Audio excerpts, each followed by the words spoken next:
یہ 2-3 مسائل ہیں۔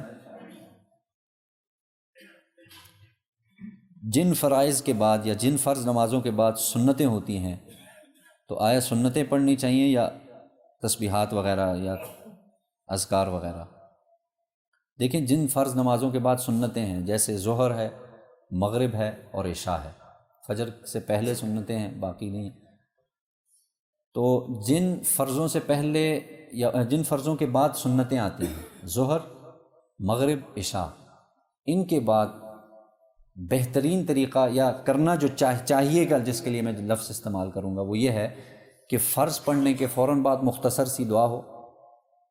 اللہم انت السلام و منک السلام تبارک یا ذا الجلال والاکرام، یا اس قسم کی جو حدیث میں دعائیں آتی ہیں، 1-2 دعائیں مانگنے کے بعد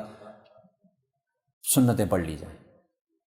اور پھر باقی جو اذکار ہیں، چونکہ حدیث میں یہ بھی آتا ہے کہ فرض نماز کے بعد 33 دفعہ سبحان اللہ، 33 دفعہ الحمدللہ، 34 دفعہ اللہ اکبر اور آیت الکرسی اور دیگر جتنے اذکار ہیں، تو پھر اس کی تطبیق محدثین نے اس طریقے پر دی ہے کہ بھائی اس سے مراد یہ ہے کہ فرض کے بعد جو سنتیں پڑھ لیں اور اس کے بعد بیٹھ کے آپ اپنے اذکار کیجیے۔ زیادہ تاخیر نہیں کرنی چاہیے فرائض میں یا سنتوں میں، یعنی آپ بیٹھ گئے ہیں اور پھر آپ نے سارے اذکار کر لیے ہیں اور پھر اس کے بعد آپ سنتیں پڑھ لیں،